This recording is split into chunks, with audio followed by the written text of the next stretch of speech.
Good evening साथियों, स्वागत है आप सभी का वाईडी एग्रीकल्चर एकेडमी के डिजिटल प्लेटफॉर्म पर। मैं नीलेश पटेल आप सभी प्यारे अभ्यर्थी का हार्दिक स्वागत करता हूं। सभी बच्चे फटाफट से हमारे बीच लाइव आ जाएंगे। जिन बच्चों के पास क्लास का नोटिफिकेशन पहुंचता है वो तत्काल ही हमारे बीच लाइव आ जाया करें, ताकि हम लोग बहुत सारी चीज़ों को अच्छे से पढ़ सकें। तो आज जैसा कि हम लोगों ने एक प्रॉमिस किया था कि आज से हम लोग क्रॉप प्रोडक्शन पर एंट्री करने वाले हैं, ठीक है। तो क्रॉप प्रोडक्शन पे एंट्री हम लोग करने वाले हैं। आज हम क्रॉप प्रोडक्शन के बारे में अच्छे से समझेंगे। तो आज की जो क्रॉप है, आपको पीछे से देख के लग रहा होगा, ये हम गेहूँ की क्रॉप पढ़ाने वाले हैं, ठीक है। तो इसमें कुछ हम इमेज का उपयोग किए हुए हैं। आप ये देख के मत सोच लेना कि पीपीटी से सर पढ़ाने वाले होंगे, ठीक है। हाँ, पीपीटी के तो बिल्कुल जानी दुश्मन है हम लोग। तो इस बात को ध्यान देंगे। तो आज हम गेहूँ की खेती पढ़ेंगे। गेहूँ की खेती सीरियल्स क्रॉप का किंग कहलाता है, मतलब अनाजों का राजा। जैसे आज किंग कोहली ने एक और कंटिन्यू 100 बनाया, ठीक। 84वें नंबर का शतक आज कोहली के बल्ले से आया। आप लोग देख ही चुके होंगे मैच को, मैं भी देख रहा था। अब अपने क्लास के ऊपर आते हैं, ठीक है। अच्छे से अपने क्लास को करते हैं। तो मैं बात करता हूँ, गेहूं का पौधा देखो इस प्रकार से होता है, ठीक है। जो बच्चे नहीं देखे हैं वो देख ले। गमले में उगाया हुआ गेहूं का पौधा है, इसकी ये छाया है। और गेहूं को अंग्रेजी में क्या कहते हैं? वीट कहते हैं। हिंदी में क्या कहेंगे गेहूं को? तो हिंदी में क्या कहेंगे? गेहूं कहेंगे,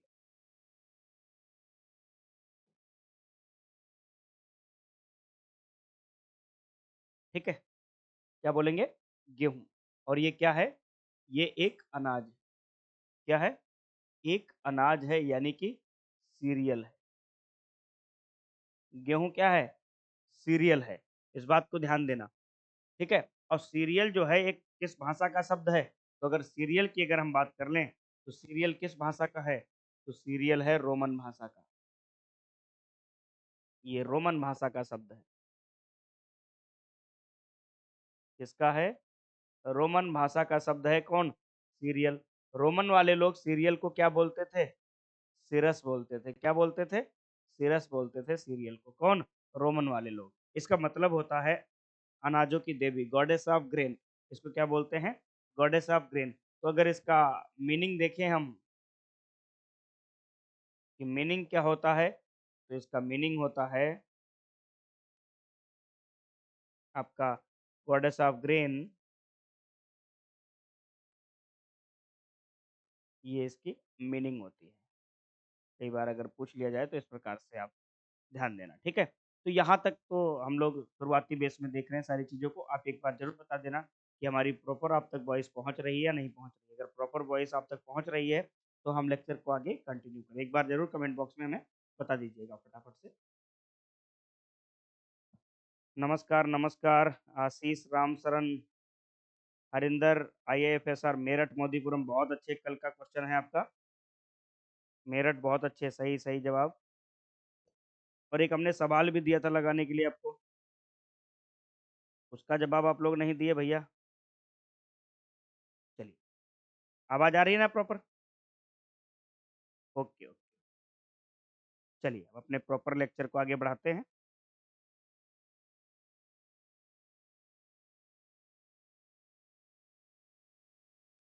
कंटिन्यू करते हैं अपने लेक्चर को आगे।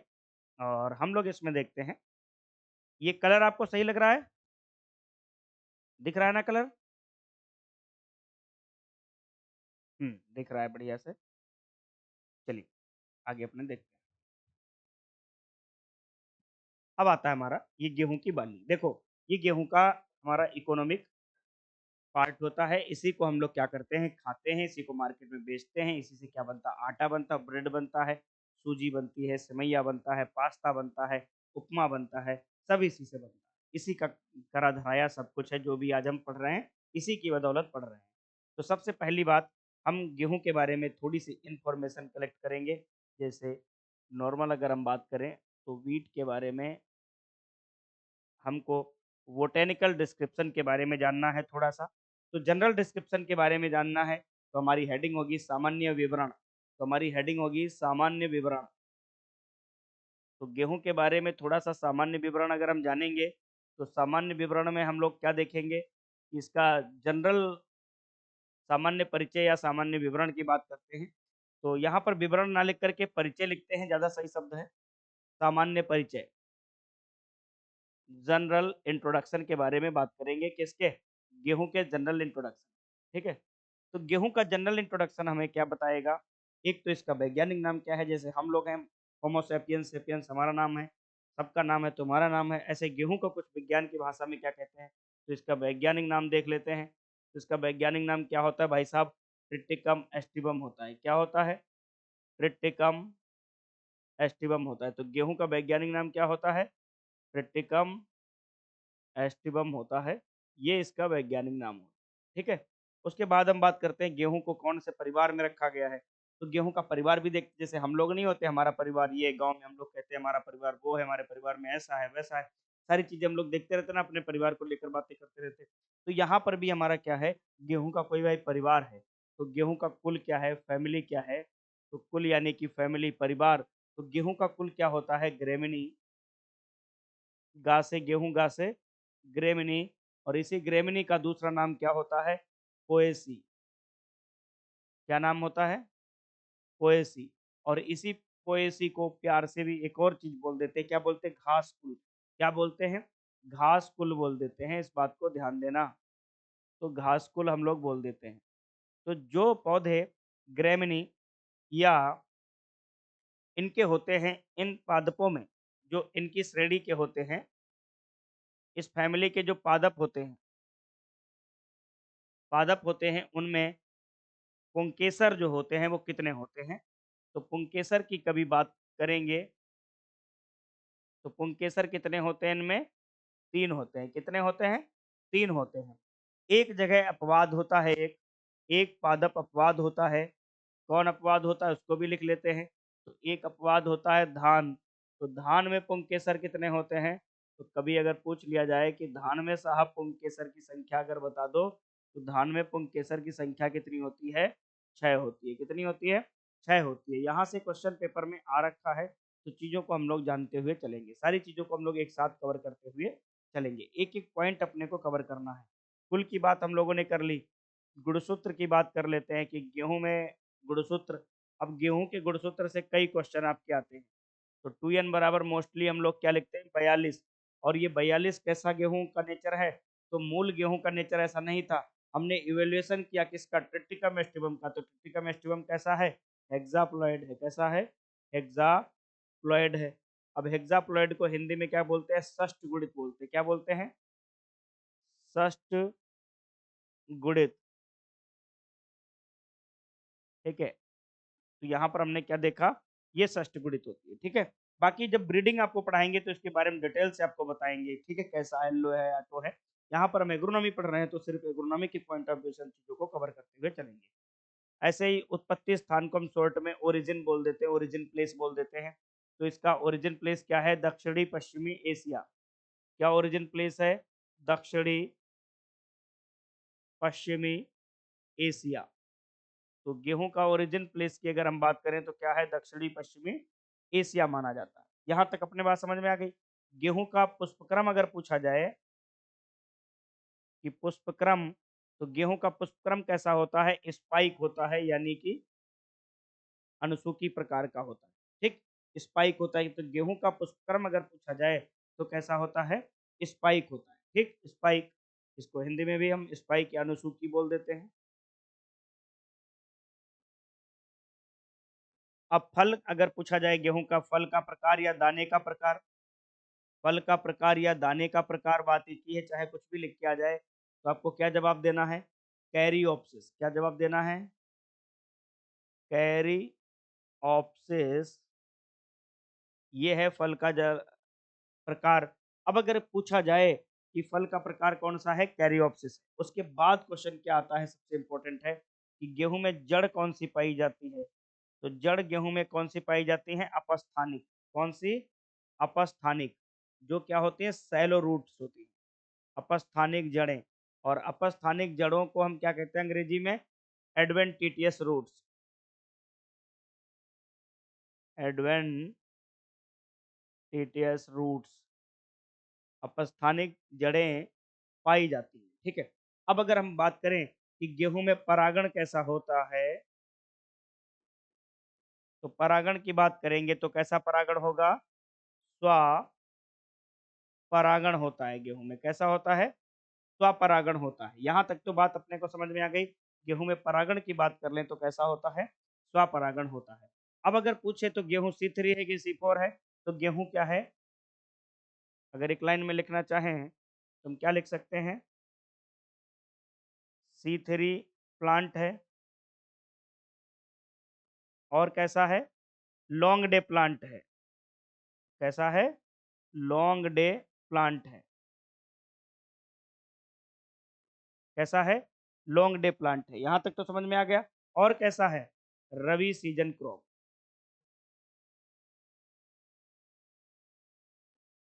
क्या है? रवि सीजन क्रॉप है गेहूं।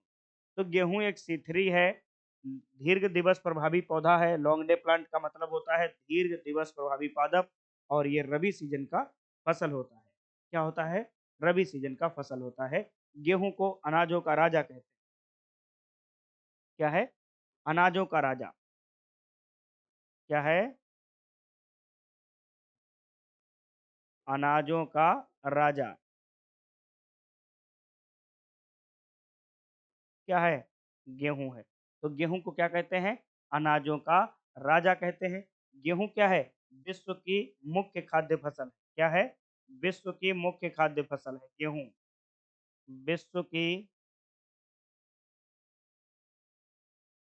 मुख्य खाद्य फसल कौन है? गेहूं। विश्व की मुख्य खाद्य फसल कौन है? गेहूं है। और भारत की दूसरी मुख्य खाद्य फसल गेहूं है। पहली कौन है?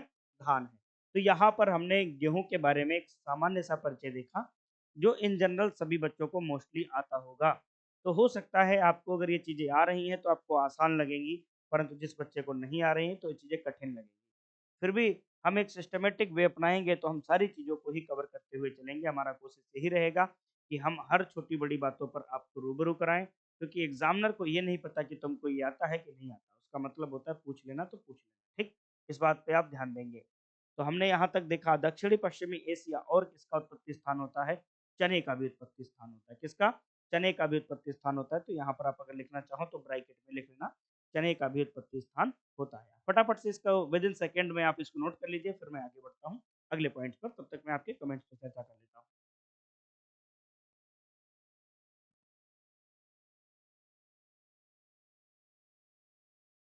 अच्छा अच्छा, आवाज़ आ रही है, बहुत अच्छा।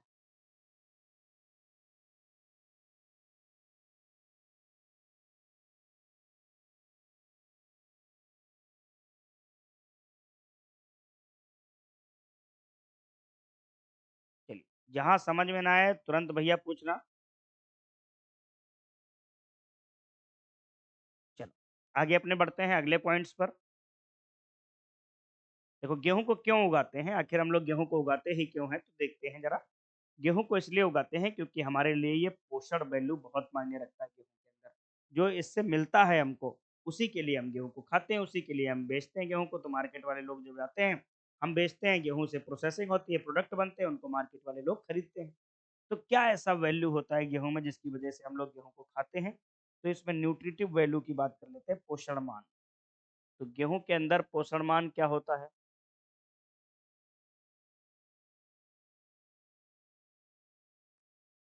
न्यूट्रिशन वैल्यू इसमें गेहूं के अंदर क्या होगा? तो सबसे पहली बात हमारे अंदर न्यूट्रिशन वैल्यू की जब कभी भी बात आएगी, तो भैया गेहूं के अंदर सबसे पहला पॉइंट आएगा कि कार्बोहाइड्रेट कितना पाया जाता है गेहूं में। तो ध्यान देना, जितने भी अनाज वाली फसलें होती हैं, सबके अंदर कार्बोहाइड्रेट 70% के आसपास तो पाया ही जाता है। और जितनी लेग्यूम क्रॉप्स होती हैं उनमें प्रोटीन ज़्यादा होता है, कार्बोहाइड्रेट कम होता है। तो यहाँ पर अनाज वाली फसल है, तो गेहूं में कार्बोहाइड्रेट की मात्रा कितनी पाई जा रही है? 70 से लेकर के 72% कार्बोहाइड्रेट पाया जाता है। ठीक है, यही क्या होता है? ऊर्जा का मेन स्रोत होता है। क्या होता है? ऊर्जा का मेन स्रोत होता है क्या? कार्बोहाइड्रेट। ठीक है, यहाँ पर हमने बात कर लिया। दूसरी बात हमने कर ली कि गेहूं में भाई साहब प्रोटीन कौन सी पाई जाएगी? कौन सी पाई जाएगी प्रोटीन? तो सबसे पहले प्रोटीन पाई कितनी जाती है? तो 9 से 15% प्रोटीन पाई जाती है। और प्रोटीन का जो प्रकार होता है वो क्या होता है? ग्लूटिन प्रोटीन होती है। कौन सी होती है? ग्लूटिन प्रोटीन होती है, जो किसके लिए फेमस होती है? रोटी व ब्रेड के फूलने का कारण होती है। क्या होती है? रोटी व ब्रेड में फूलने का कारण। तो जो ग्लूटिन प्रोटीन होती है, रोटी के फूलने का कारण, रोटी के फूलने का जो कारण होता है, वो क्या होती है? ग्लूटिन प्रोटीन ही होती है। इस बात को आप ध्यान देंगे। तो गेहूं के दाने में खाने योग्य भाग क्या होता है? ऊर्जा कहाँ रहती है? तो गेहूं के दाने में ऊर्जा कहाँ एकत्रित होती है? तो भ्रूणपोष में ऊर्जा एकत्रित होती है। कहाँ एकत्रित होती है? भ्रूणपोष में। ठीक है। तो अब हम बात करते हैं गेहूं के बारे में। तो यहाँ तक हमने देख लिया कार्बोहाइड्रेट कितना पाया जाएगा, प्रोटीन कितना पाया जाएगा और कौन सी प्रोटीन होती है। ग्लूटिन प्रोटीन होती है, जो रोटी के फूलने का कारण होता है। क्या होता है? रोटी के फूलने का कारण होता है। अब जो गेहूं का दाना होता है, जो गेहूं का दाना होता है, दाना, उसका रंग कैसा होता है? अम्बेर कलर का होता है। कैसा होता है? गेहूं का दाना आपको कैसा दिखता है? अम्बेर कलर का दिखता है। तो कई बार गेहूं के दाने से क्वेश्चन आ जाते हैं कि सर कैसा दिखता है? अम्बेर कलर का दिखता है। ठीक है। अब इस दाने से कई सारे क्वेश्चन बनते हैं यहाँ पर, कि एक होता है भ्रूण, एक होता है भ्रूणपोष। वहां से भी क्वेश्चन आ जाते हैं। तो इस दाना है, उसके बाद गेहूं का बीज होता है। तो बीज के बारे में भी हम लोग चर्चा करेंगे, भ्रूणपोष के बारे में भी चर्चा करेंगे। एक एक करके हम सारी बातें आपको बताएंगे कि भ्रूणपोष कितने गुणित होगा, भ्रूण कितने गुणित होगा। यहाँ पर हमने न्यूट्रिशन वैल्यू के बारे में बात कर ली। आप इसको फटाफट से नोट कर लीजिएगा। और आपको दिख रहा है, ये देखो गेहूं से बना हुआ आटा है। क्या है? गेहूं से बना हुआ आटा होता है। ठीक, आप इसको देख देख लेंगे। उसके बाद एक बहुत इंपॉर्टेंट पॉइंट आता है, यहाँ नहीं लिखेंगे, चलो आगे लिख लेंगे उसको। आप इसको नोट कर लीजिएगा। अब बढ़ते हैं हम लोग आगे। अब ये देखो बीज है गेहूं का। क्या है? गेहूं का बीज है, बोली बोरी से बाहर निकला हुआ है। अब इस बीज के बारे में हम आपको बताना चाहेंगे कि गेहूं जब बुआई करेंगे तो कितना बीज लगेगा। ठीक। तो गेहूं, जैसे कोई किसान है, इस समय सीजन चल रही है बोने का, तो कोई किसान जब गेहूं बोता है तो क्या करता है? पहले देखता है कि प्रति हेक्टेयर में कितना बीज पड़ेगा, फिर वो कौन से तरीके से बो रहा है, कितना बो रहा है, ये सब सारी चीजें जानकारी लेते हैं। तो यहाँ पर हम बात करते हैं, हमारी मेन हेडिंग होने वाली है सीड सीड रेट की बात करते हैं। तो सीड रेट की बात करेंगे, बीज दर।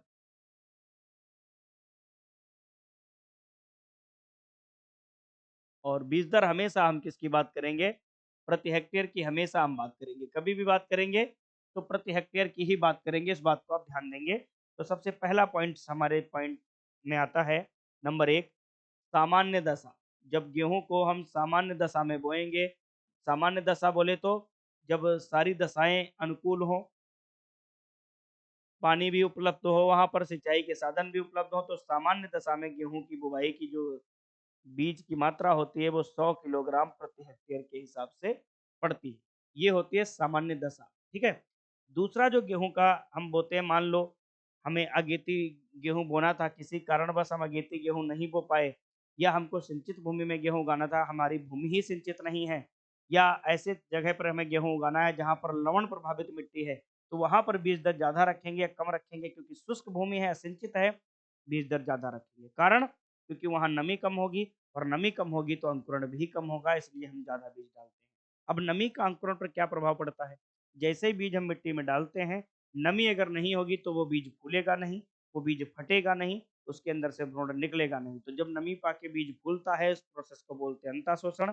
और जैसे फूल के उसका बीजावरण टूटता है तो अंदर से क्या निकलता है? भ्रूण निकलता है, एम्ब्रायो निकलता है। वही एम्ब्रायो प्लमोल और रेडिकल्स का निर्माण करता है, जिससे हमारा प्रांकुर और मूलांकुर बनता है। मूलांकुर जड़ बनाता है, प्रांकुर तना बनाता है, और इससे पूरे पौधे का निर्माण हो जाता है। तो नमी most important factor for seed germination, आप इस बात को ध्यान देंगे। तो अगला क्या है? अगर मान लो हमको कहाँ वो उगाना है, पछेती बुवाई करनी है, पछेती बुवाई करनी है, या हमें शुष्क भूमि में गेहूं बोना है, या हमें लवणीय भूमि में गेहूं बोना है।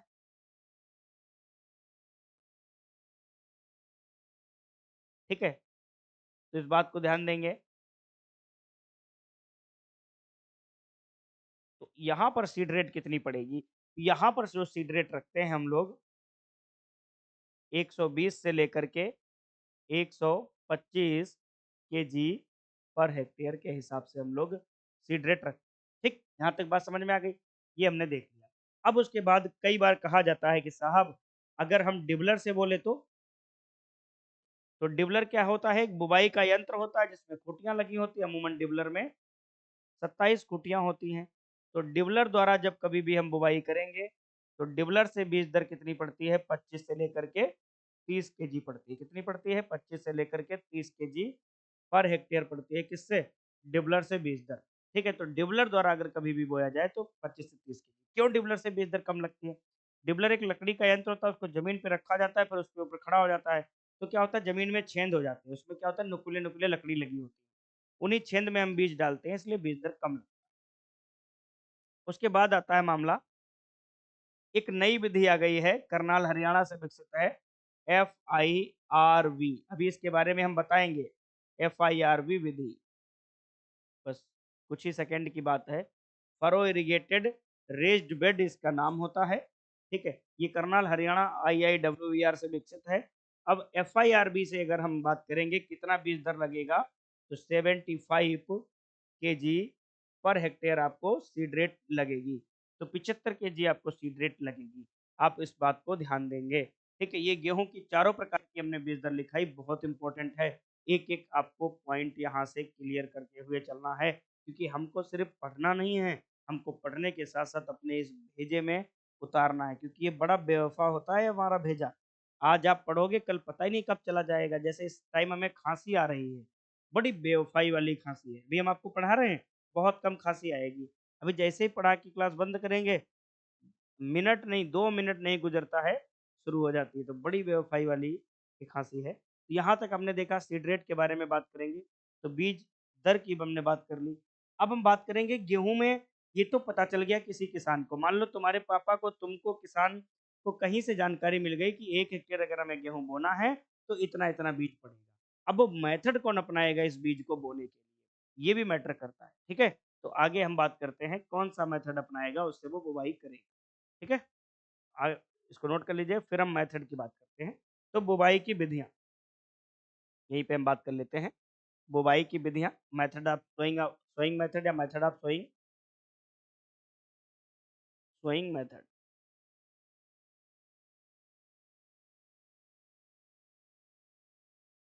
बुवाई की विधियाँ,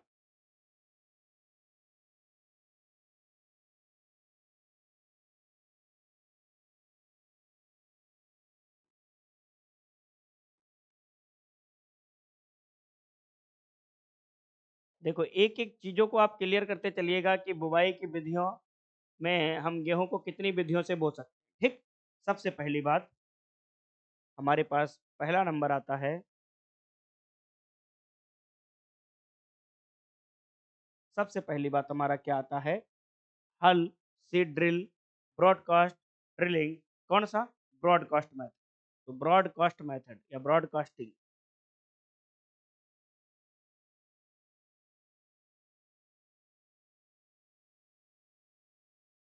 जिसको बोलते हैं छिटकवा विधि।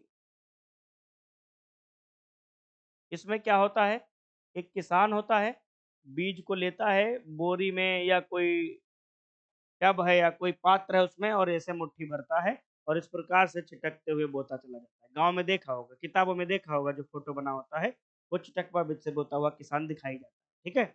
उसके बाद दूसरा हम बात करते हैं, आजकल हाईटेक का ज़माना हो गया है, तो ड्रिलिंग मेथड आ गया है।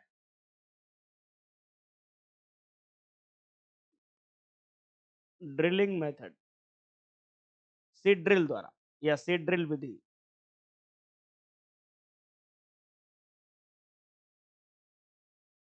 सीड ड्रिल विधि, ड्रिलिंग का मतलब होता है छेद करना, या हम बात कर लेते हैं सीड ड्रिल। तो सीड ड्रिल आजकल बहुत हाईटेक आ गई, turbo seed drill, happy seeder, normal seed drill, फर्टिकम सीड ड्रिल।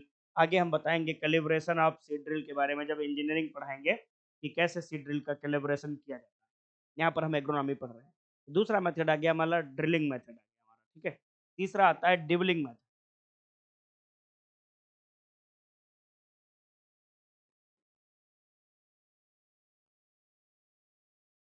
डिबलिंग मेथड मतलब डिबलर द्वारा, डिबलर द्वारा। डिबलर बहुत बार पूछा जाता है, डिबलर क्या है? कटाई का यंत्र, बुवाई का यंत्र, ओसाई का यंत्र। तो कटाई का यंत्र, बुवाई का यंत्र क्या है? बुवाई का यंत्र है क्या? डिबलर। तो आप इसको भी ध्यान देंगे। उसके बाद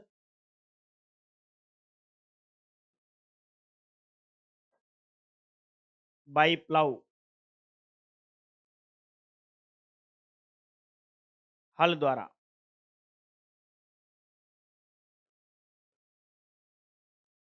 हल द्वारा में दो मेथड अलग अलग और निकल के आते हैं। एक आता है कोरा विधि और एक आता है केरा विधि। केरा विधि, इनमें क्या होता है? हल के पीछे चल के बीज को डालना होता है एक में, और एक में हल के ऊपर ही हत्थे में बीज डाला जाता है और धीरे धीरे गिरता रहता है। ये है केरा विधि और पोरा विधि, ये जो हल द्वारा होता है। उसके बाद हम देखते हैं FIRV विधि। FIRV विधि, इसी को जानना है अपने को। इसका पूरा नाम क्या होता है? Furrow irrigated raised bed.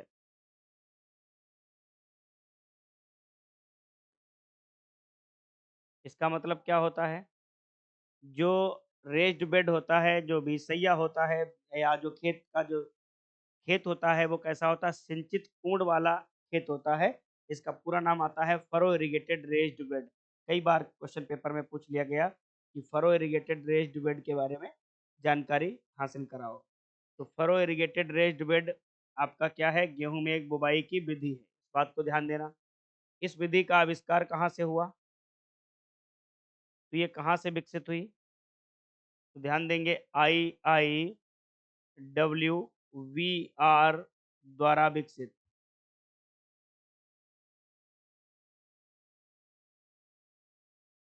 अब IIWVR क्या होता है? ये आपके पास चैलेंज का काम है कि ये क्या है। तो इसका पूरा नाम लिख लो, Indian institute of wheat and barley research. Wheat and barley research कहाँ है? करनाल। और करनाल को क्या बोलते हैं? हरियाणा के अनाज की टोकरी बोला जाता है। और ये कहाँ पड़ता है? हरियाणा में पड़ता है। कहाँ पड़ता है? हरियाणा में पड़ता है। यही करनाल है जहाँ गेहूं का जीन बैंक भी स्थित है। क्या है? गेहूं का जीन बैंक। तो अगर कहीं लिखना चाहो तो लिख सकते हो गेहूं का जीन बैंक।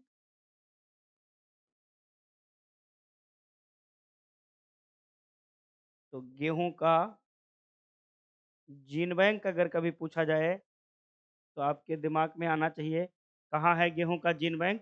करनाल, हरियाणा में है। अब ये फरो इरिगेटेड रेस्ड बेड होता क्या है, तो जरा ध्यान देंगे।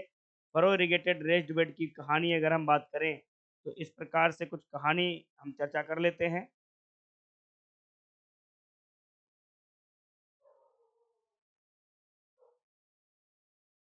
ये इस प्रकार से हम लोग बना लेते हैं। ये ठीक है। अब यहाँ पर क्या होता है, कुछ इस प्रकार से हम लोग क्या करते हैं, ये फरो बनाते हैं।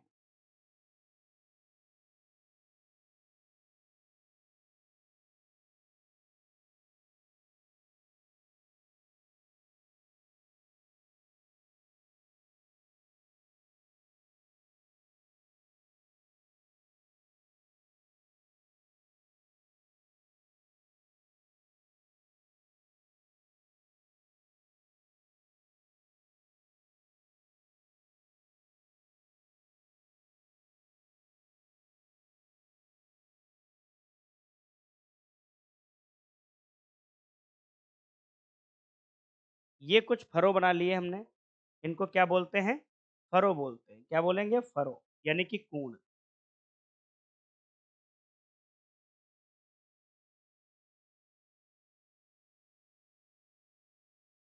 इनको कोण बोलते हैं, ठीक है? अब ये है फरो, इनको पूरा हम लोग पेंट कर लेते हैं इस प्रकार से।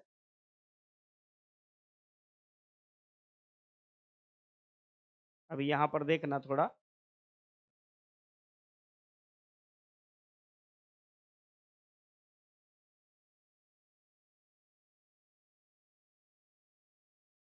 ये हमने फरो बना लिया।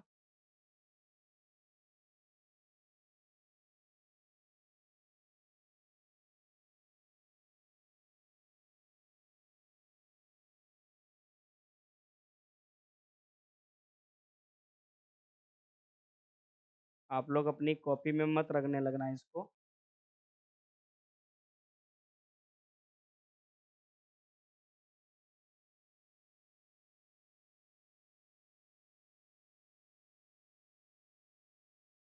ये कूंड बन गए कुछ, ठीक? ये फरो बन गए खेत में। अब यहाँ पर क्या होता है, ये पानी की नाली होती है। क्या होंगी? ये पानी की नाली होंगी, ठीक है? यहाँ से ये पानी की नाली होंगी, ये पानी है, इस प्रकार से ये पानी जाएगा।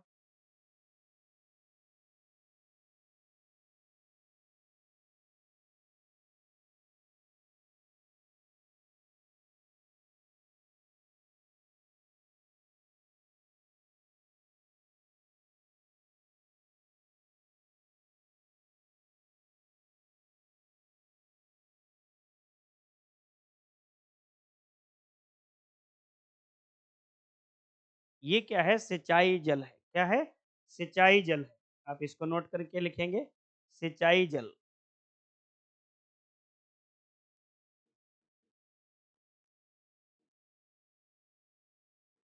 ये कहाँ होता है? पानी नाली में होता है।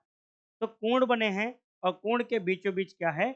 नालियां बनी हुई हैं। क्या बनी हुई हैं? नालियां बनी हुई हैं। ये इन नालियों में क्या चलता है? पानी चलता है। क्या चलता है? पानी चलता है। इस हिसाब से इसको बोलते हैं फरो इरिगेटेड रेस्ड बेड। और ये गेहूं के कुछ पौधे होते हैं इस प्रकार से, यहीं पे लगे होते हैं इस प्रकार से। ये बहुत इंपॉर्टेंट मेथड होता है, कई बार पेपर में पूछा गया है कि फरो इरिगेटेड रेस्ड बेड किससे संबंधित है। तो आप बता सकते हो किससे संबंधित है? गेहूं से।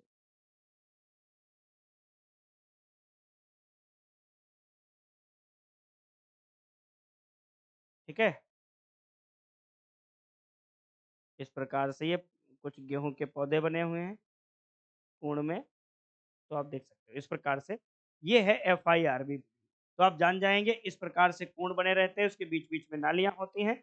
इन्हीं नालियों में क्या चलता है? पानी चलता रहता है, और इन्हीं पानी में क्या होता है, हम लोग इसको इरिगेटेड मानते हैं, सिंचित मानते हैं, तो कम बीज दर में भी अच्छी उपज हमको मिल जाती है। क्या मिल जाती है? कम बीज दर में भी अच्छी उपज मिल जाती है। तो इस प्रकार से जब हम कभी किसी चीज़ को ड्रॉ करके देखते हैं, तो वो चीज़ें ज़्यादा हमें अच्छी लगती हैं। आप इन चीज़ों को बढ़े बेहतर तरीके से समझ पाओगे। हमने इतना टाइम यहाँ पर बनाने में लगाया, आपको अगर कभी समझाना पड़े, थ्योरी भूल भी जाओगे, तब भी आप इसके बारे में जान जाओगे कि ये है क्या।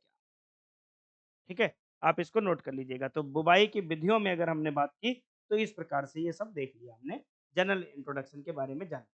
अब आप इसको नोट कर लीजिएगा, फिर मैं अब बात करता हूँ गेहूँ के बारे में और भी अच्छी-अच्छी महत्वपूर्ण जानकारी के साथ। आप इसको नोट कर लीजिएगा।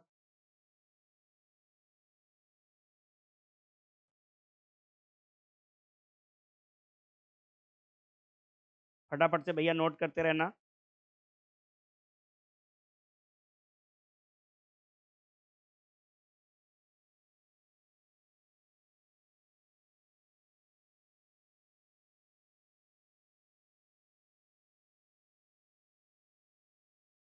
सबसे अच्छा मेथड जो अगर बात करें तो इसमें सीड ड्रिल होता है। ठीक है? क्या होता है? Seed drill. चलिए, आगे अपने बात करते हैं, कुछ और बातों पर चर्चा करते हैं। तो जनरल इंट्रोडक्शन के बारे में अगर हम देखें, तो यहाँ पर कुछ और बातें हम लोग बात कर लेते हैं, जैसे गेहूँ के बारे में कुछ संक्षिप्त परिचय के ऊपर चर्चा कर लेते हैं। तो गेहूँ के बारे में संक्षिप्त परिचय की अगर चर्चा करेंगे, तो क्या लिखेंगे? भारत की धान के बाद दूसरी मुख्य खाद्य फसल। भारत में धान के बाद भारत में धान के बाद दूसरी मुख्य खाद्य फसल।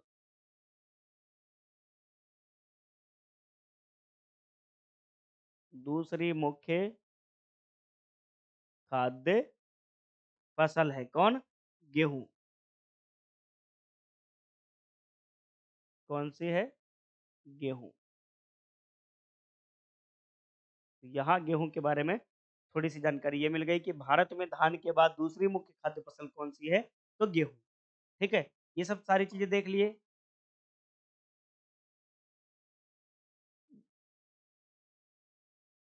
दाने का या दानों का परीक्षण भार।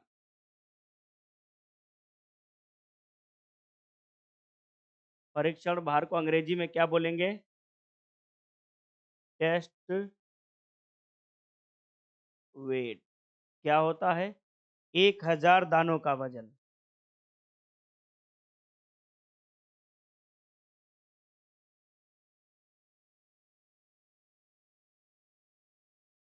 कुछ फसलों में क्या होता है? सीड इंडेक्स लिया जाता है। जो बड़े बड़े दाने होते हैं जैसे मक्का वगैरह, तो उनमें 100 दानों का वजन लिया जाता है, इसको सीड इंडेक्स बोलते हैं। तो 1000 दानों का गेहूं का वजन कितना होगा? 40 ग्राम होता है। इस बात को आप ध्यान देंगे, कितना होता है? 40 ग्राम। ठीक। उसके बाद एक गेहूं का नकलची खरपतवार होता है, गेहूंसा। कई बार यहाँ से क्वेश्चन आता है। गेहूंसा, कैनरी घास या कैनरी ग्रास, गुल्ली डंडा,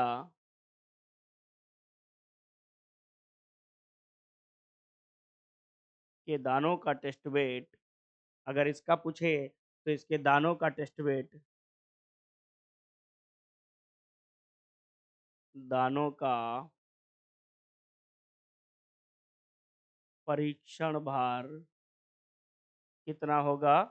तो इसके परीक्षण भार होता है 2 ग्राम। कितना होता है? 2 ग्राम होता है। किसका? जो कैनरी घास होता है, गुल्ली डंडा होता है, उसके दानों का परीक्षण भार कितना होता है? 2 ग्राम होता है। इस बात को आप ध्यान देंगे। उसके बाद गेहूं की बाली में टेढ़ी मेढ़ी संरचना या जिगजैग स्ट्रक्चर क्या कहलाता है? रेचिस कहलाता है। तो उसको भी लिखिएगा।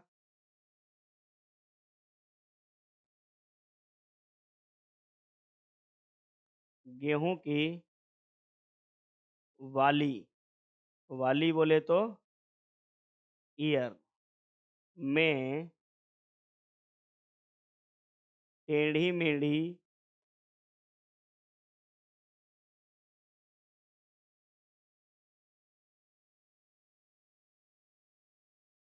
जिगजैग संरचना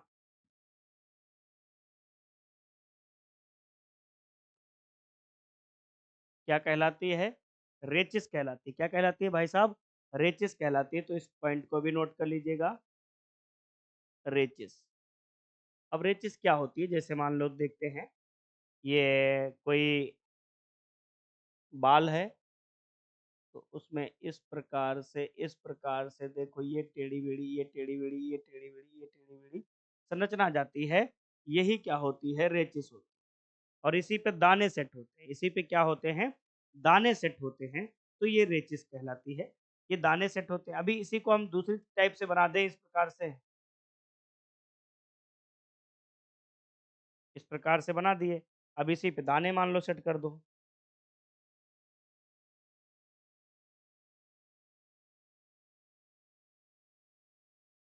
इसी प्रकार से हमने दाने सेट कर दिए इसी पे।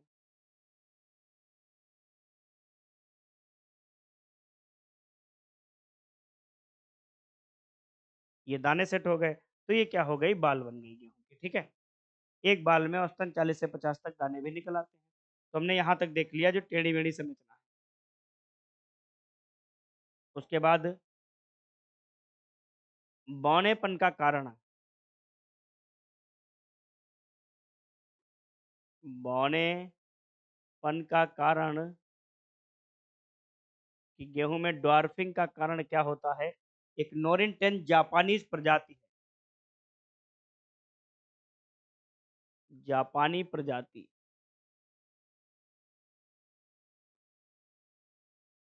जापानी प्रजाति कौन सी है? नोरिन 10। नोरिन 10। यहां तक बात समझ में आ गई? इससे दो जीन निकाले गए। एक का नाम है RH T फर्स्ट और दूसरे का नाम है RH T सेकेंड। बौनेपन का कारण क्या है? ये जीन है। कौन से gene? RH T1 RH T2। तो RH T1 RH T2 कहां से प्राप्त होते हैं?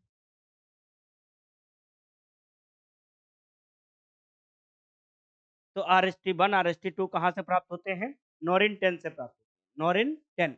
ठीक है। ये नोरिन 10 कहाँ की वैरायटी है? जापानीज वैरायटी है। यही डॉर्फिंग जीन हमको देती है। ठीक। ये डॉर्फिंग जीन हमको देती है, जिससे हम क्या देखते हैं? RH T1 RH T2 निकालते हैं। यही जीन होते हैं गेहूं में बौनेपन का कारण लाते हैं। ठीक। उसके बाद हम लोग देखते हैं एक संस्थान है सिमिट। सिमिट क्या नाम होता है? International centre for wheat and मेज इम्प्रूवमेंट। व्हीट एंड मेज इम्प्रूवमेंट कहाँ है? मैक्सिको में है। कहाँ है? मैक्सिको में है। मैक्सिको। इसको ध्यान देना। ये इंटरनेशनल लेवल का संस्थान है। ये गेहूं और मक्के पर क्या करता है? शोध करता है। इस बात को आप ध्यान दे लेंगे। ठीक है। उसके बाद हमने बौनेपन का कारण देख लिया।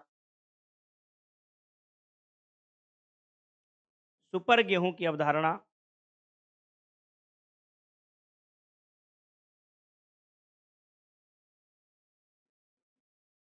सुपर व्हीट की अवधारणा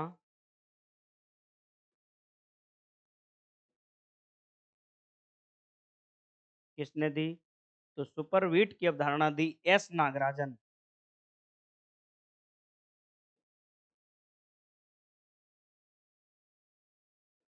S नागराजन ने। तो कभी अगर पूछा जाए कि सुपर व्हीट की अवधारणा किसने दी थी, तो S नागराजन ने दी थी। ये सुपर व्हीट होता क्या है? तो सामान्य गेहूं की अपेक्षा 25% उपज ज्यादा। लिखेंगे सामान्य उपज से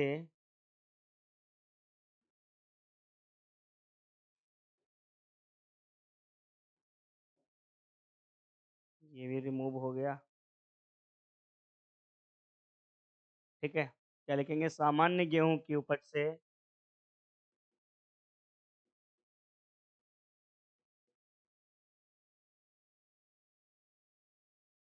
20 से 25% उपज ज्यादा। 20 से 25% उपज ज्यादा। ये होती है सुपर गेहूं की अवधारणा। क्या होती है? सुपर गेहूं की अवधारणा। ठीक है। यहां तक बात पता चल गई। अब दूसरा पॉइंट लिखेंगे, मैक्सिकन गेहूं में दाने और भूसे का अनुपात। क्या लिखेंगे? मैक्सिकन गेहूं में दाने और भूसे का अनुपात। अभी तो हम लोग थोड़े थोड़े पॉइंट्स लिख रहे हैं, ये इंपॉर्टेंट पॉइंट है। मैक्सिकन गेहूं में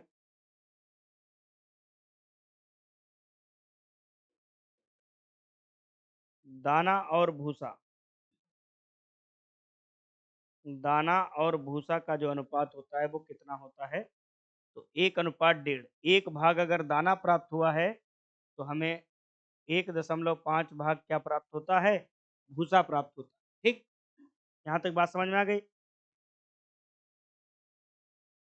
उसके बाद हम बात करते हैं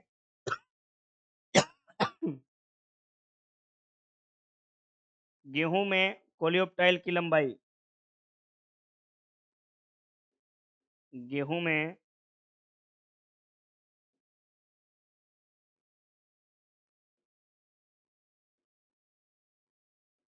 कोलियोप्टाइल की लंबाई, तो कोलियोप्टाइल की लंबाई कितनी होती है? 5 सेंटीमीटर होती है। क्या होती है? 5 सेंटीमीटर होती है। कोलियोप्टाइल क्या होता है? जब बीज अंकुरित होता है तो उससे एक निकलता है प्रांकुर, एक निकलता है मूलांकुर। तो प्रांकुर के साइड साइड में एक सुरक्षा कवच होता है, वो कोलियोप्टाइल होता है। वो प्रांकुर को जमीन के ऊपर लाने में हेल्प करता है। कौन? कोलियोप्टाइल। परफोरेटेड ऊपर से होता है, छिद्रित, और साइड में एक सुरक्षात्मक कवच होता है प्रांकुर का, तो वो क्या कहलाता है? कोलियोप्टाइल। पीछे की स्लाइड में हमने जो सीड रेट की बात कही थी गेहूं में, ये यहाँ पर थोड़ी चीजें आप मेंशन कर लीजिएगा। जैसे जो बुवाई है गेहूं की, नोट कर लीजिएगा।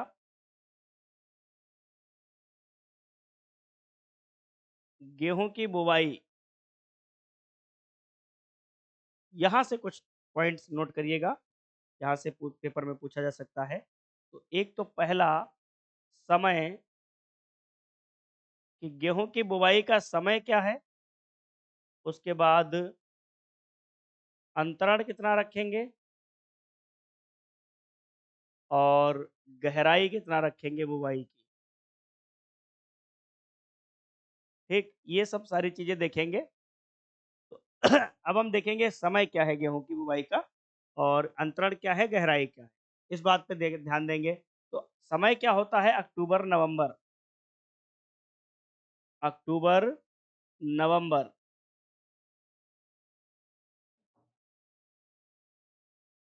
अक्टूबर नवंबर। अंतरण कितना रखते हैं? तो 22.5 सेंटीमीटर क्या है? रो टू रो, रो टू रो का अंतरण रखते हैं। गहराई 5 सेंटीमीटर रखते हैं। कितनी? 5 सेंटीमीटर रखते हैं। आप इसको नोट कर लीजिएगा। ठीक है, क्या है गहराई? 5 सेंटीमीटर हम लोग रखते हैं। इस पॉइंट को आप नोट कर लीजिएगा फटाफट से। तो हम देखते हैं कि गेहूं की बुवाई के बारे में हमने बात की। समय क्या देखा? अक्टूबर नवंबर देखा। अंतरण देखा 22.5। अब 22.5 क्या है? रो टू रे है। क्या है? रो टू रो है। लाइन से लाइन की दूरी जो है वो कितनी रखते हैं? 22.5।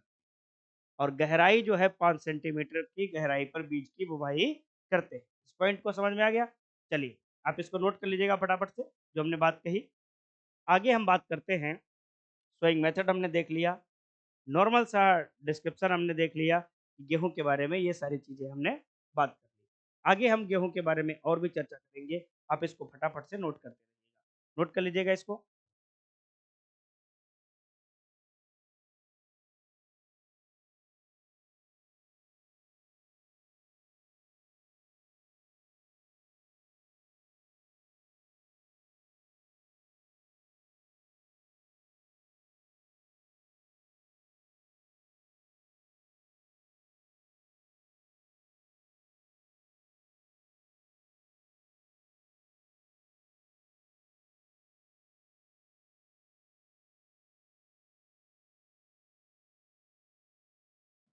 चलिए आगे देखते हैं हम लोग, और भी पॉइंट्स पर चर्चा करते हैं हम लोग। अब हम लोग बात करते हैं कि गेहूं में और भी चीज़ें हैं, जैसे इम्पोर्टेंट इम्पोर्टेंट बात है, हमने वो सब सारी चीज़ें डिस्कस कर ली। अब एरिया प्रोडक्शन पे थोड़ा बात कर लेते हैं।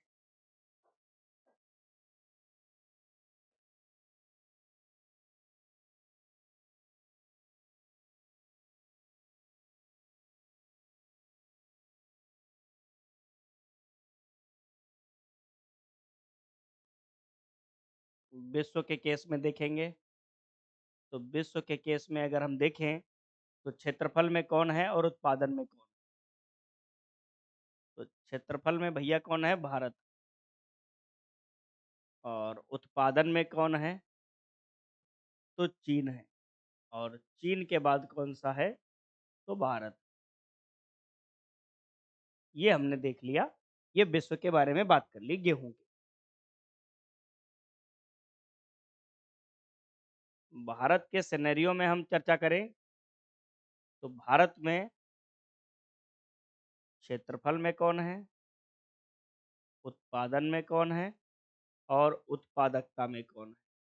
उत्पादन और उत्पादकता के बारे में भी हम बता देंगे आपको क्या होता है। ठीक, तो क्षेत्रफल में अपना क्या है, उत्तर प्रदेश है।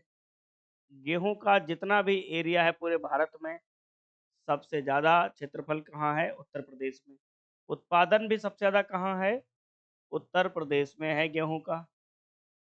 और अगर हम बात करें उत्पादकता कहाँ है, तो पंजाब है। तो अगर हम बात करें प्रति हेक्टेयर उपज जो देखी जाती है वो क्या कहलाती है? उत्पादकता कहलाती है। जो प्रति हेक्टेयर उपज देखी जाती है वो क्या कहलाती है? उत्पादकता। और वर्तमान में 2024-25 का अगर गेहूं का उत्पादन देखें तो 1179.45 लाख टन हमें गेहूं प्राप्त हुआ। ठीक, समझ में आ गया? चलिए, आगे हमने बात कर ली, गेहूं के उत्पादन वगैरह पे चर्चा कर लिया। अब कई बार पूछ लिया जाता है ब्रेड बास्केट ऑफ वर्ल्ड, कई बार पूछा जाता है, तो आप लिख लेना ब्रेड बास्केट ऑफ वर्ल्ड। पूरे विश्व में ब्रेड बास्केट ऑफ वर्ल्ड गेहूं के रूप में किसे मानते हैं? तो प्रेरीज ग्रासलैंड को मानते हैं, प्रेरीज घास के मैदान को मानते हैं।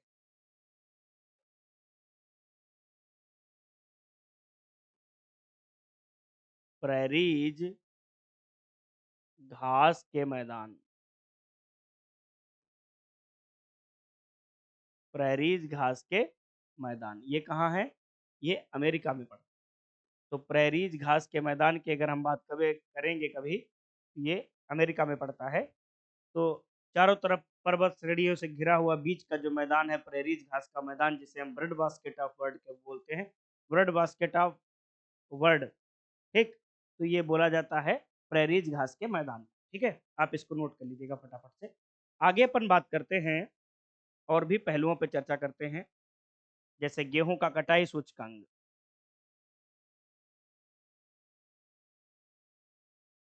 गेहूं का कटाई सूचकांक,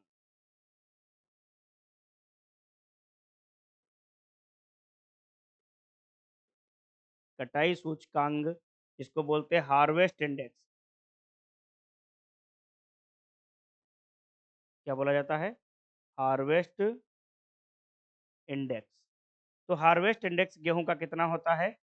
40 से लेकर के 45% होता है। क्या होता है? 40 से लेकर के 45% होता है हार्वेस्ट इंडेक्स। यहाँ तक बात समझ में आ गया? तो अब कई बार पेपर में पूछ लिया जाता है कि harvest index, HI,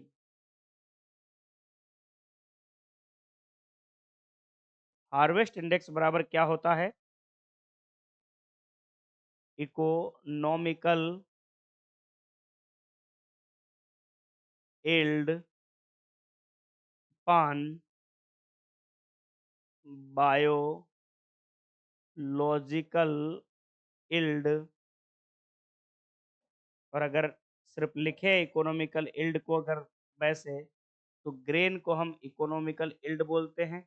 biological yield grain plus straw, मतलब दाना और भूसा दोनों, इंटू 100, ये होता है भैया हार्वेस्ट इंडेक्स का फॉर्मूला।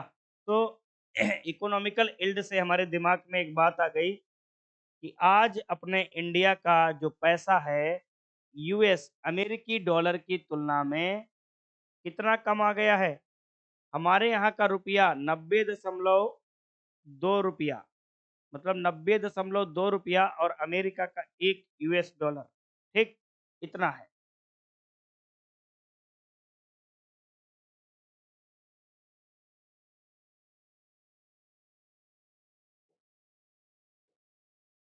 अमेरिका का 1 US डॉलर और हमारे यहाँ का 90 रुपया, कितना? 90.2 रुपया की बात करते हैं।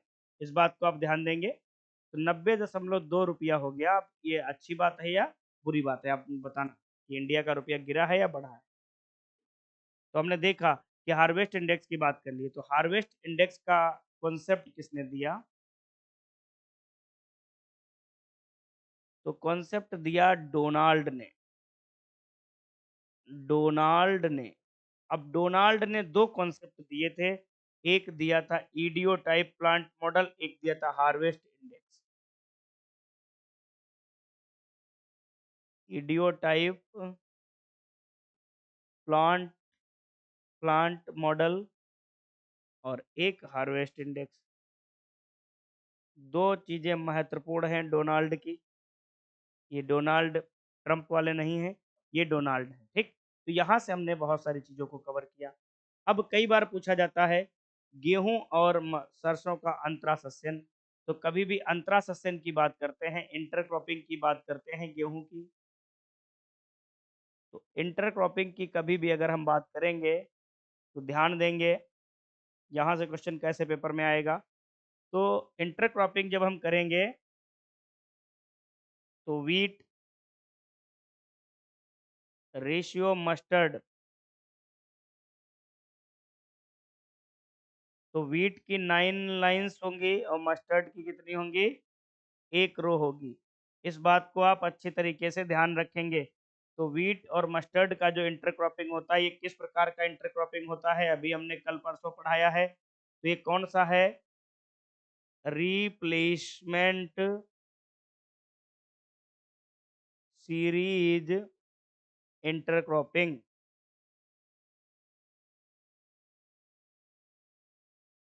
रिप्लेसमेंट सीरीज इंटरक्रॉपिंग इसको बोलते हैं। यहां तक बात समझ में आ गई, क्या बोलते हैं, रिप्लेसमेंट सीरीज इंटरक्रॉपिंग।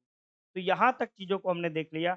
गेहूं के बारे में कुछ इंपॉर्टेंट इंपॉर्टेंट बातें हम लोगों के चल रही हैं, ठीक। अब हम लोग बातें करेंगे इससे आगे कि गेहूं की कुछ जातियां हैं, उनका हम लोग वर्गीकरण करेंगे।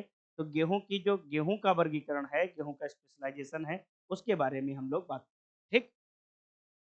तो प्रमुख उगाई जाने वाली गेहूं की जातियां, उनके बारे में हम देखेंगे। आप इसको नोट कर लीजिएगा फटाफट।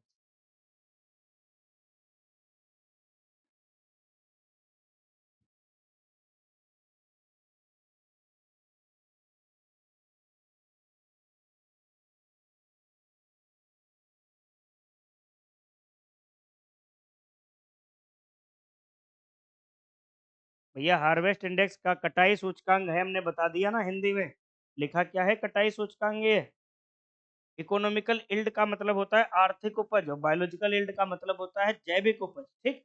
थोड़ी बहुत तो हिंदी आपको पता ही होनी चाहिए, छोटी छोटी सी बातें हैं, ठीक।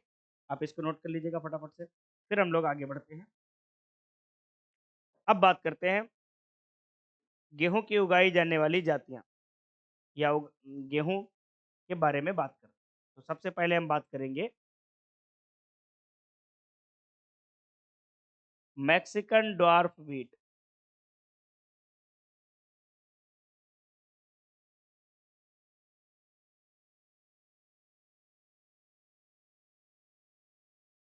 इसी को बोलते हैं कॉमन ब्रेड व्हीट।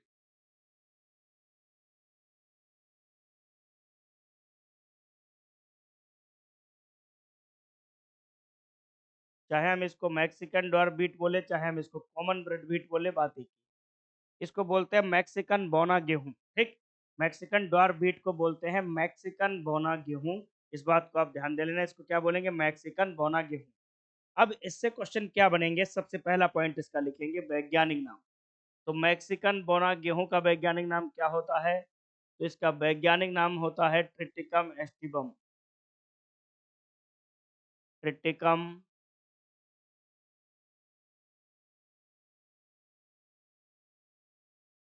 एस्टिबम, ये मैक्सिकन गेहूं का वैज्ञानिक नाम होता है। इसका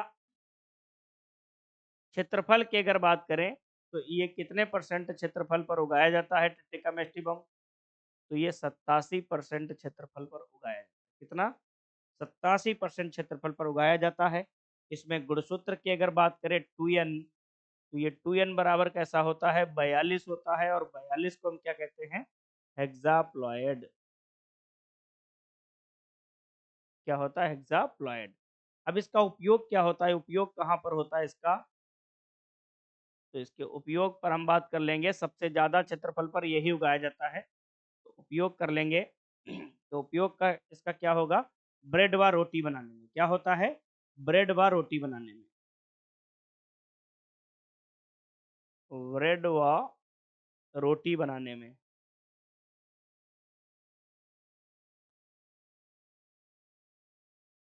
इसका उपयोग होता है। अब जो कॉमन ब्रेड व्हीट होता है, भारत में सर्वाधिक क्षेत्रफल पर उगाया जाता है।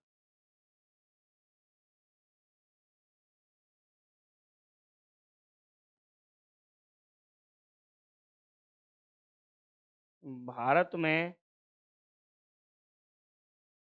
सर्वाधिक क्षेत्रफल पर उगाया जाता है।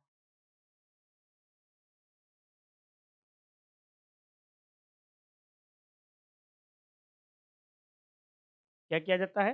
भारत में सर्वाधिक क्षेत्रफल पर उगाया जाता है। कौन सा? मैक्सिकन ड्वार्फ व्हीट या कॉमन ब्रेड व्हीट, जिसका वैज्ञानिक नाम टिकम एस्टिवम, भारत के 87% एरिया पे उगाया जाता है। 2n बराबर 42, उपयोग ब्रेड व रोटी बनाने में इसका उपयोग किया जाता है। यहाँ तक बात समझ में आ गया? ठीक है। ये बहुत पुराना गेहूं नहीं है, इसका एवोल्यूशन हुआ है, नेचर के द्वारा इसका एवोल्यूशन हुआ है। हम इसी क्रॉप में इसका एवोल्यूशन भी पढ़ाएंगे गेहूं की खेती में, इवोल्यूशन ऑफ टिकम एस्टिवम।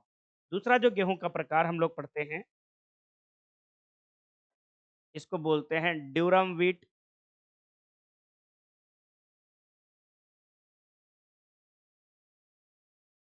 या मार्कोनी व्हीट।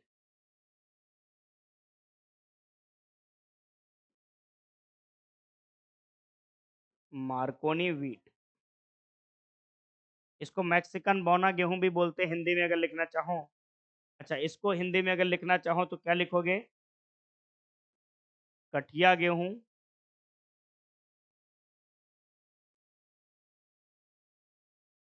या ड्यूरम गेहूं।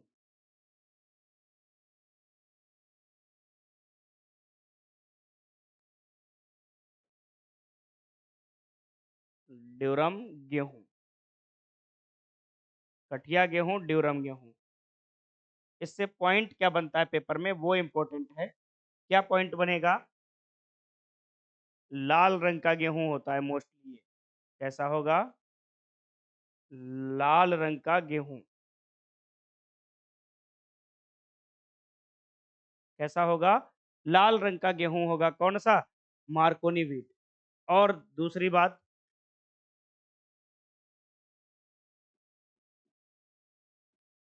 ट्रिटिकम एस्टिवम से पुराना गेहूं। कभी अगर पूछ लिया जाए तो ट्रिटिकम एस्टिवम से पुराना गेहूं है। उसके बाद 2024 में जीआई टैग दिया गया इसको।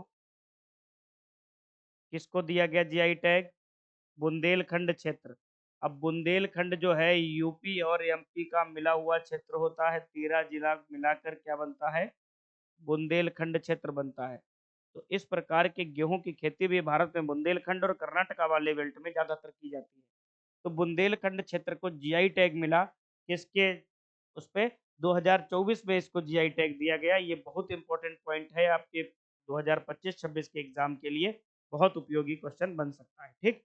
तो लाल रंग का गेहूं है, टिट्टिवम एस्टिवम से पुराना गेहूं होता है, ड्यूरम व्हीट, मार्कोनी व्हीट बोलते हैं। और इसको 2024 में जीआई टैग मिला, किसको? बुंदेलखंड क्षेत्र को मिला। ठीक। अब कहानी क्या आती है, इसमें क्या क्वेश्चन पूछा जाएगा? तो इसका वैज्ञानिक नाम भैया क्या होता है? तो इसका वैज्ञानिक नाम होता है ट्रिटिकम ड्यूरम। क्या होता है? ट्रिटिकम ड्यूरम इसका नाम होता है, वैज्ञानिक नाम। और इसमें इसका 2n कितना होता है? तो इसमें 2n होता है 28। क्या होता है? 28। और ये क्या होता है? टेट्राप्लॉयड होता है। क्या होता है? टेट्राप्लॉयड होता है। इस बात को आप ध्यान देंगे अच्छी तरीके से। क्या होता है? टेट्राप्लॉयड होता है। इसका जो एरिया है भारत में, इसका जो एरिया की बात करेंगे तो कितना है? 12% है मात्र इसका उपयोग, एरिया। और इसका यूजेस कहाँ है, उपयोग कहाँ है, किस रूप में इसका उपयोग करते हैं? तो इसका उपयोग करते हैं पास्ता, सूजी एवं सवैयाँ बनाने में। सवैयाँ बनाने में,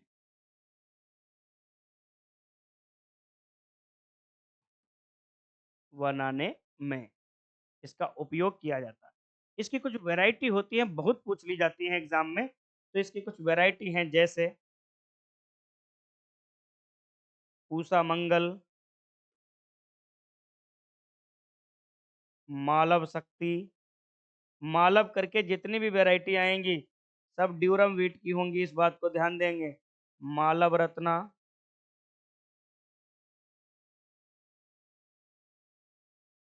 मालव शक्ति, मालव रत्ना, ये सब क्या है? ये वैरायटी है, किसकी वैरायटी है?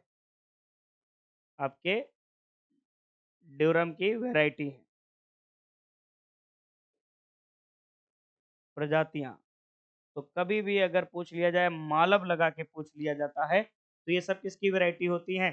ड्यूरम व्हीट या मार्कोनी व्हीट की होती है। ठीक, यहाँ तक तो हमने देखा कि ड्यूरम व्हीट, मार्कोनी व्हीट। अब यहाँ पर एस्टिवम और मार्कोनी में कौन सा पुराना गेहूं है? तो मार्कोनी व्हीट पुराना गेहूं है। यहाँ तक बात समझ में आ गया? चलिए आगे और भी वैरायटियों के ऊपर चर्चा करेंगे, आप तब तक इसको नोट कर लीजिएगा फटाफट से। नोट करते रहना भाई।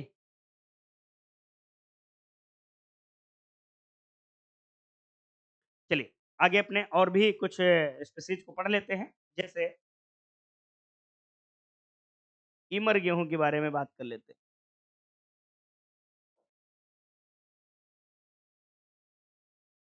इमर व्हीट,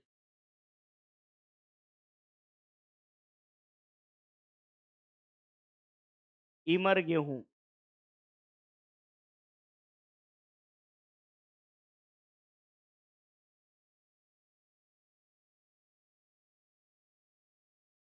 इमर गेहूं से क्या क्वेश्चन हो सकता है? तो फटाफट से लिखेंगे इसका वैज्ञानिक नाम। तो इसका वैज्ञानिक नाम क्या होता है इमर गेहूं का? इमर गेहूं का होता है ट्रिटिकम डाइकोकम।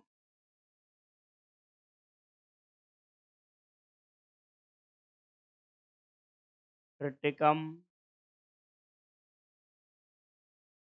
डाइकोकम,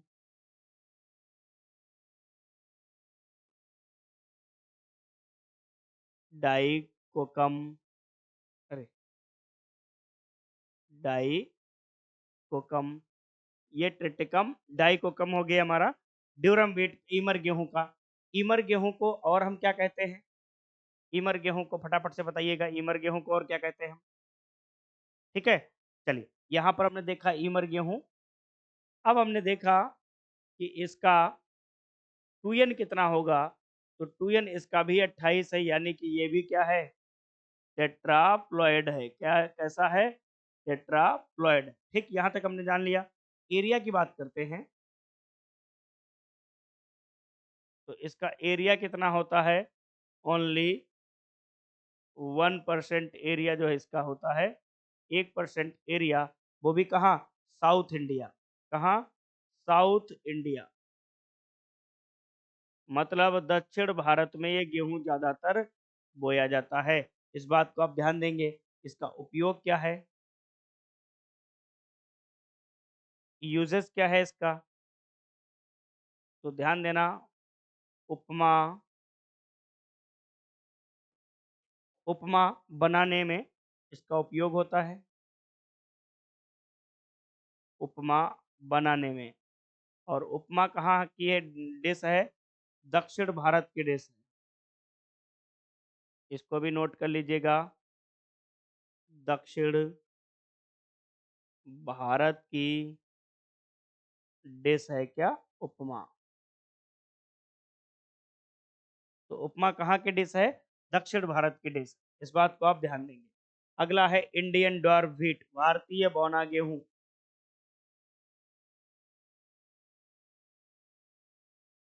इंडियन डॉर्फ व्हीट, भारतीय बौना गेहूं।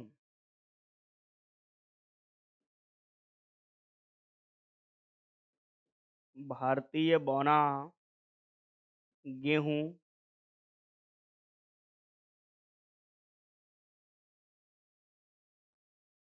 तो भाई इंडियन डॉर्बिट के बारे में अगर हम चर्चा करें, भारतीय बौना गेहूं के बारे में, तो ध्यान देंगे भारतीय बौना गेहूं के बारे में हम चीजों को लिखेंगे, जैसे इसका वैज्ञानिक नाम क्या होता है? Triticum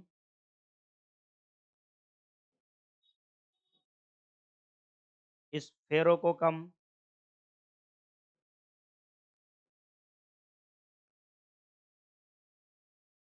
Triticum sphaerococcum. इसमें गुणसूत्र कितना होता है? तो 2n कितना होता है? 42। और ये भी कैसा होता है? हेक्साप्लॉयड नेचर का होता है। कैसा होता है? हेक्साप्लॉयड नेचर का होता है। ठीक है, कैसा होता है? हेक्साप्लॉयड नेचर का होता है। यहाँ तक बात सब समझ में आ गई। ट्रिटिकम स्फेरोकोकम 2n बराबर 42 हेक्साप्लॉयड। परंतु इसका क्या होता है? क्षेत्रफल कम है। क्षेत्रफल कम। कारण क्या है इसके क्षेत्रफल कम होने का? तो क्षेत्रफल कम होने का अपने कुछ कारण होते हैं इसके। तो क्या कारण है कि इसका क्षेत्रफल कम है?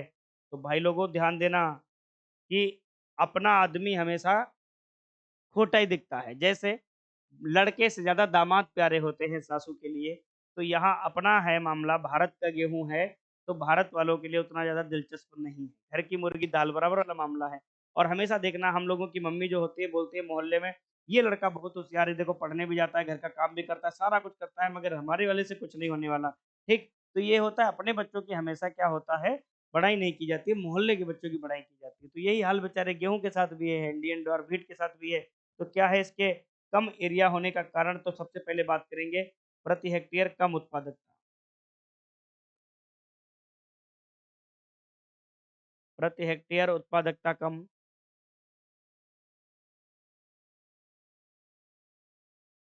उत्पादकता कम, एक तो ये कारण हो गया कि प्रति हेक्टेयर उत्पादकता कम। दूसरा, जो रस्ट होते हैं, डिजीज होते हैं, रस्ट, रतुआ रोली रोग, तो रस्ट डिजीज के प्रति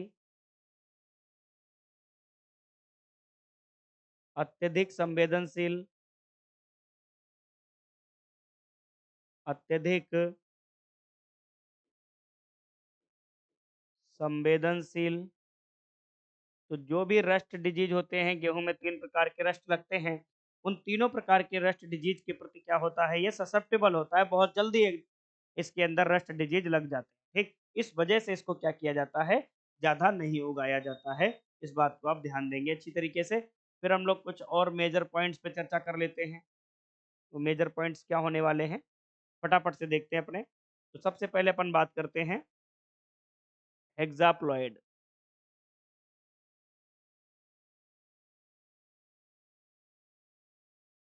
हेक्साप्लॉयड यानी कि 2n बराबर कितने होंगे?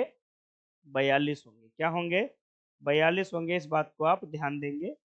तो 2n बराबर 42 है, हेक्साप्लॉयड की बात चल रही है। तो भैया कौन कौन से गेहूं हैं जो हेक्साप्लॉयड की श्रेणी में आते हैं?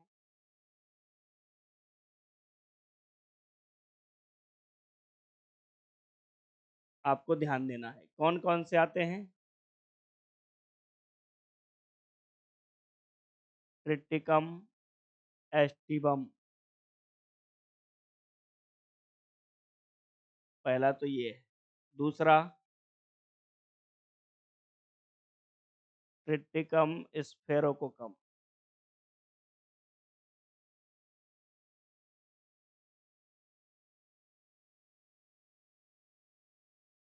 तीसरा,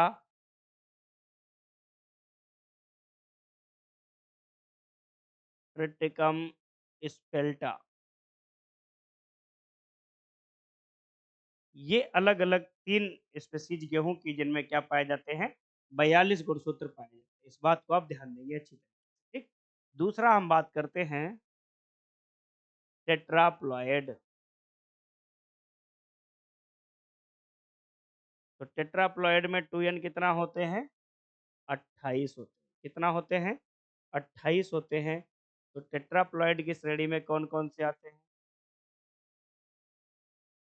इस बात को भी ध्यान देंगे। तो भैया टेट्राप्लॉयड में दो आते हैं। कौन कौन से आते हैं? एक आता है ट्रिटिकम ड्यूरम, और एक होता है ट्रिटिकम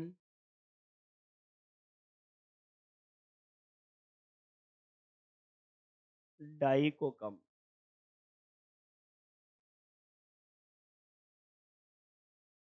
ये 2 स्पीशीज आती हैं जो टेट्राप्लॉइड वीट की श्रेणी में आती हैं। उसके बाद तीसरा हम बात करते हैं जिसको बोलते हैं डिप्लॉयड, द्विगुणित। डिप्लॉयड 2n बराबर क्या होंगे? 14 होंगे।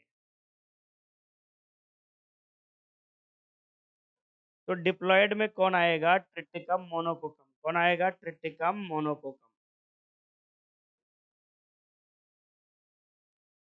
ट्रिटिकम मोनोकोकम, ये डिप्लॉयड स्पीसीज होती है ट्रिटिकम मोनोकोकम। अब यहाँ से कुछ हमको देखना है जो इम्पोर्टेंट। क्या देखना है? जैसे जो वीट का सीड है, इसमें हैप्लॉइड यानी कि यन कितना होता है? यन होता है 21। कितना होता है? 21 होता है। सही समझ में आया कि नहीं आया? तो जो नॉर्मल गेहूं होता है उसमें हैप्लॉइड क्या होता है? 21 होता है। जो वीट की बात करते हैं, कौन सा? Triticum aestivum. यहाँ पर ये वीट सीड को हटाकर ट्रिटिकम एस्टिवम कर लेते हैं।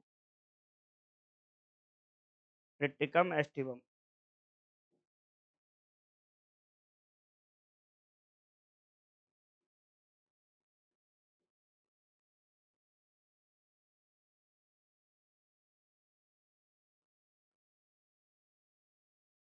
तो ट्रिटिकम एस्टिवम में हैप्लॉइड कितना आ जाएगा?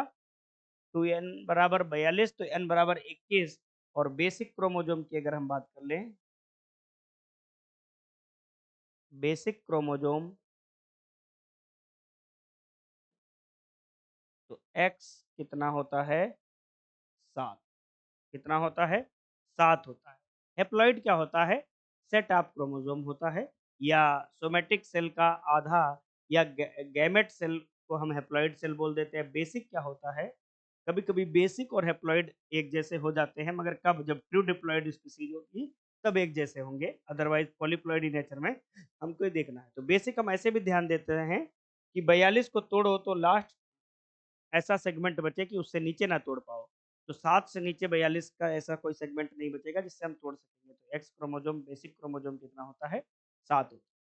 तो यहाँ तक हमने गेहूं के बारे में आज चर्चा की, इंपॉर्टेंट बातें हमने बताई, महत्वपूर्ण, जिनके बारे में हम आज जानते हैं। यहाँ तक आपको कोई डाउट हो तो आप एक बार कमेंट करके बताइएगा, मैं आपके कमेंट्स पर चर्चा कर लेता हूँ। सभी को ये सारी चीज़ें क्लियर है कि नहीं क्लियर है? एक एक पॉइंट आपको क्लियर है कि नहीं क्लियर है? क्योंकि बहुत सारी चीज़ें हमने आपको डिस्कस की हैं जो इम्पोर्टेंट इम्पोर्टेंट फैक्ट बन रहे हैं। ठीक है?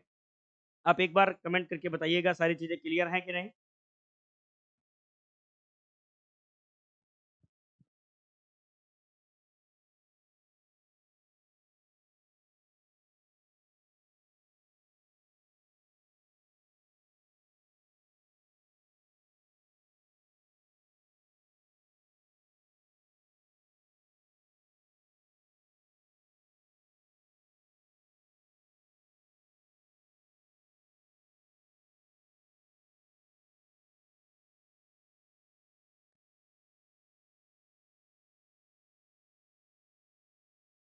चलिए, आगे हम लोग बात कर लेते हैं, कुछ इम्पोर्टेंट चीज़ों पर चर्चा कर लेते हैं। जैसे हम बात करते हैं प्रजातियाँ, वैराइटीज़।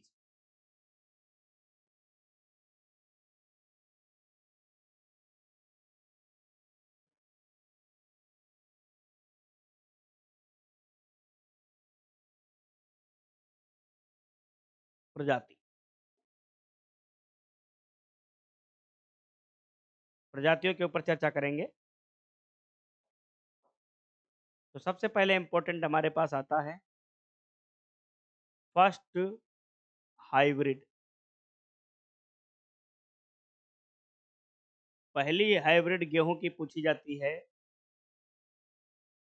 हाइपोरेक्स 007। ये क्या है? जापानीज वेराइटीज है, जापानीज वेराइटी है गेहूं की फर्स्ट हाइब्रिड। अब गेहूं की उत्परिवर्तित वेराइटियों के ऊपर चर्चा कर लेते हैं। उत्परिवर्तित, तो सरवती, सोनारा और पूसा लरमा। सरवती, सोनारा, मध्य प्रदेश को जीआई टैग भी इसके लिए मिला है, और पूसा लरमा। ये दो वैरायटी हैं गेहूं की जिनमें उत्परिवर्तन के गुण देखे गए, उत्परिवर्तन से विकसित की गई। तो ये उत्परिवर्तित प्रजातियां हैं सरबती, सोनारा और पूसा लरमा। यहां तक बात समझ में आ गई। सर्वाधिक प्रोटीन वाली,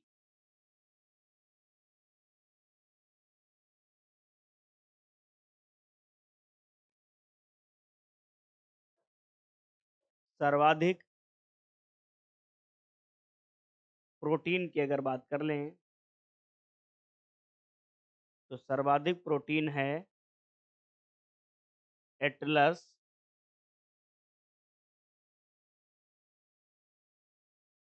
99। लगभग 18% तक प्रोटीन इसमें देखी जाती है। एटलस 99 जो वेराइटी है, लगभग 18% तक प्रोटीन देखी जाती है इसमें। ठीक, सर्वाधिक प्रोटीन होती है, इस बात को ध्यान देंगे। काले रंग वाली, काले रंग वाली, तो काले रंग वाली जो है, नाभी एक इंस्टीट्यूट है जो कहाँ है, मोहाली पंजाब में। ठीक है। उसके बाद एग्रो बायोटेक्नोलॉजी इंस्टीट्यूट है, वहाँ एक प्रोफेसर थी मोनिका गर्ग, अभी भी हैं। तो नावी एमजी करके जो वैरायटी आती है, वो काले रंग की गेहूं की वैरायटी आती है, मोनिका गर्ग के नाम पे रखी गई है। क्यों बनाया गया? एंथोसाइन की मात्रा ज़्यादा डाली गई। ठीक है। तो नावी एमजी डायबिटिक वगैरह रोग, मोटापा वगैरह, एजिंग वगैरह इनको कम कर सके, इसलिए काले रंग की हमने वैरायटी बनाई।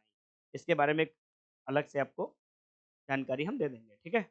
तो काले रंग की वैरायटी के बारे में हम लोग देख लिए। उसके बाद हरित क्रांति में,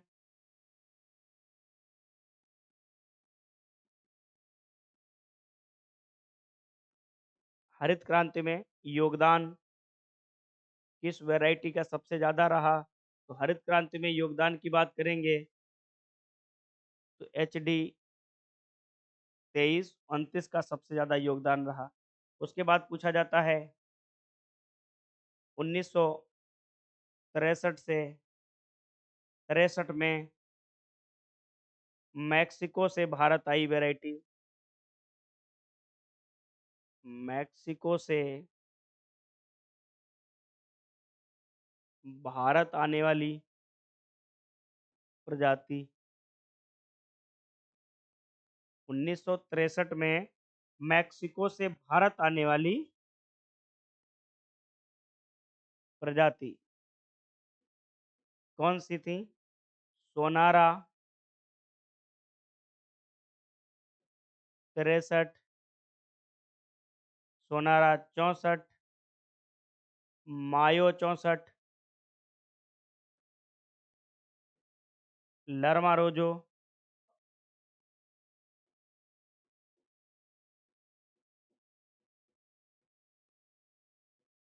64A इत्यादि। ये क्या थी? 1963 में मैक्सिको से भारत आने वाली वेराइटियां थी इसकी, गेहूं की। कुछ अन्य वेराइटियां भी गेहूं की हैं, जैसे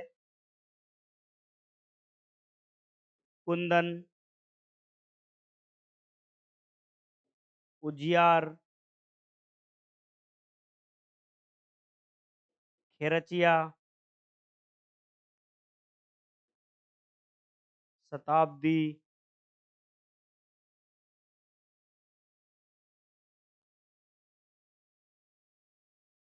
हलना, सुजाता,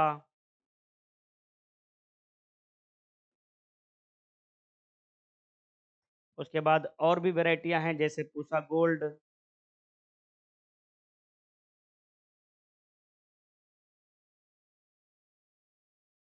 WH 147, C 306, PVW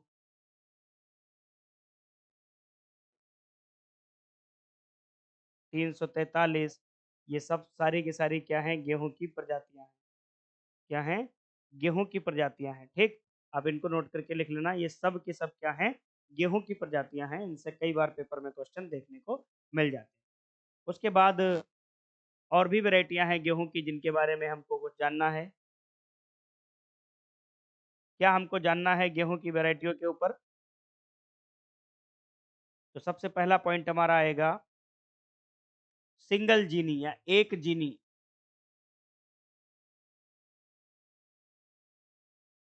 एक जीनी प्रजाति। एक जीनी जो प्रजातियां हैं वो कौन-कौन सी हैं? तो एक जीनी प्रजातियों के ऊपर अगर हम बात करेंगे, यूपी 262, गिरिजा, सोनालिका, ये सारी की सारी वैरायटियाँ कैसी हैं? एक जीनी वैरायटियाँ जिसमें सोनालिका बहुत इम्पोर्टेंट है, स्टार बना के लिख लो। एक जीनी वैरायटियों में बहुत ज़्यादा पूछा जाता है। फिर आता है द्विजीनी।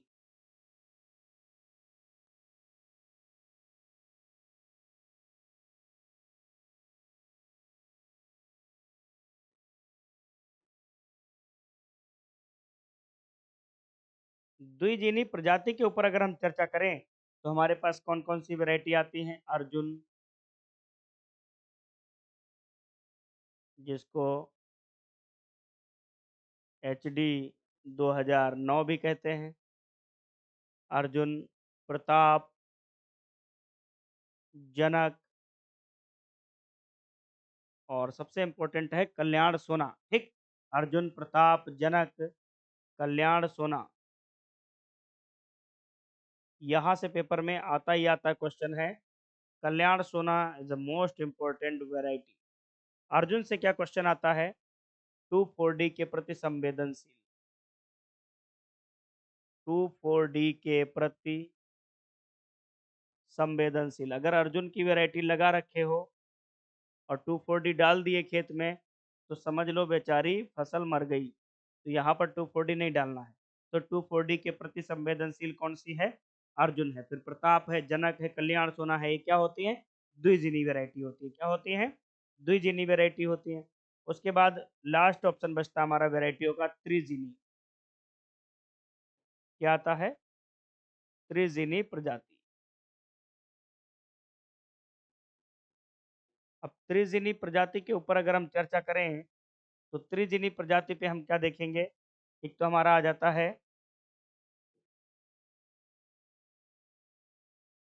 हीरा मोती, हीरा मोती, लाल बादशाह, हीरा मोती, लाल बादशाह। ठीक है? ये इंपॉर्टेंट पॉइंट्स थे हमारे, जिनके बीच हम आपको डिस्कस किए। ये वैरायटियाँ थी गेहूँ से इंपॉर्टेंट वैरायटियाँ जिनको आप चर्चा में लेंगे। ठीक है? अब अपने कल का जो टॉपिक है यहीं से हम स्टार्ट करेंगे। खाद उर्वरक पढ़ेंगे, सिंचाई पढ़ेंगे, रोग पढ़ेंगे, कीट पढ़ेंगे और गेहूँ की खेती को समाप्त करेंगे। ठीक है? तो आज के लिए अपने इतना ही रखते हैं। आगे बढ़ेंगे कल फिर एक बार ज़बरदस्त तरीके से सारी चीज़ों को पार्ट सेकंड में हम लोग कंप्लीट करेंगे। ठीक? पार्ट फर्स्ट में हमने लोगों ने काफ़ी आज मेहनत की और अच्छी तरीके से हमने लगभग पॉइंट्स को कवर कर रखे हैं। बस कुछ ही पॉइंट्स बचे हुए हैं जो अपने कल के लेक्चर में उसको कंप्लीट करेंगे। ठीक है? आज के लिए इतना ही।